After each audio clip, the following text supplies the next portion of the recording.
the outset, I would like to thank both Som and Samu for involving me in this course. I think both of them have beautifully covered all the various aspects of DMEK surgery in terms of harvesting the donor, inserting and unfolding. Some showed really beautiful videos.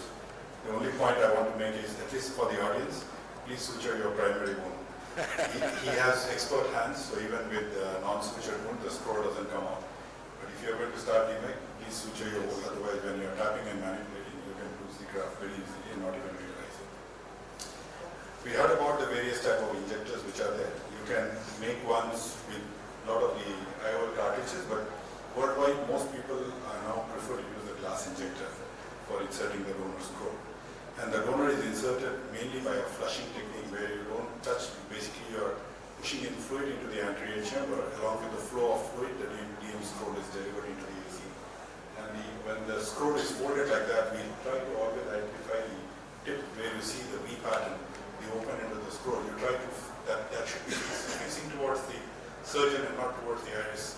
So most of his videos you will see that he successfully manages to get the scroll in this orientation.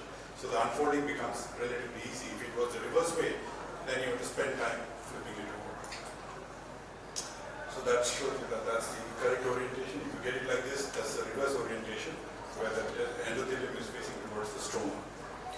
Now, one of the problems that in the learning curve that you face is that when you are flushing and you are injecting the fluid into the anterior chamber, if your donor scroll has not yet gone into the AC and the AC is completely filled, then the excess fluid has to leak out. It may leak out from the edge of your wound or from the side port.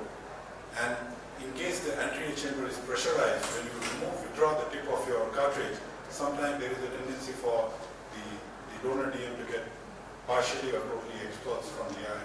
That's why you can see his wounds are slightly larger than the cartridge that goes in, so it leaks a little bit fluid. Some people also release fluid from the side port to depressurize the chamber, so that when you're withdrawing the tip of the cartridge, there is no tendency for the scroll to come out.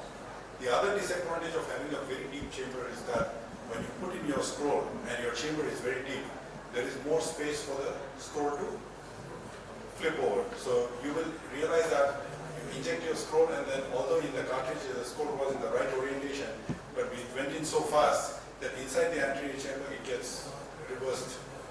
So that's why you need a more controlled way of entering the decimal scroll. So this is what we all learned through when we were going through our DMEK learning core, and that all the various configurations that can achieve. So these are again some of the videos that I show you. The first one is a perfect scroll, so it has gone in, so you can tap in the periphery, you can release fluid from the side port, or you can fix it in the center and then give peripheral push. And with all these methods, you try to control. So by creating these fluid waves in the anterior chamber, you try to get that decimal scroll to open up using a no-touch technique. Here it was like it was folded on each other, so we gave a small burst of fluid to flip it, to turn it up. And in case if you have a slightly younger donor, you can use the Dirsamer maneuver where you fix one edge and then you like what is called as a drum roll technique, that you tap proximal to the folded part of the DM and get it to unfold, also referred to as the carpet unrolling technique. So this is very good when you have younger donor tissue where the tissue has a greater tendency to scroll, but you need the ability for the chamber to shallow. If you have a myopic eye, post-vitrectomized eye, very deep chamber, then you have difficulty opening up the scroll. So we put an air bubble above the scroll and use the air bubble as a third instrument to try and get the scroll to open up. And once the scroll is opened up, you gently aspirate the air bubble without disturbing the donor DM, and then put an air bubble below it. So that's referred to as the air bubble assisted. There is a recent paper that describes it as a double bubble technique of unfolding this, where you retain the bubble on top and then you go back and put a bubble below, and then you try to get the donor to push.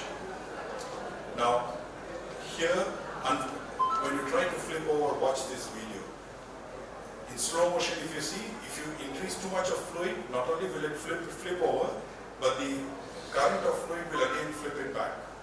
So it's important that you pay attention, don't be very vigorous. You have to give short pulses of fluid, and at the same time, don't try to maintain a very deep chamber, because if it's a deep chamber, the flow of fluid, the current will keep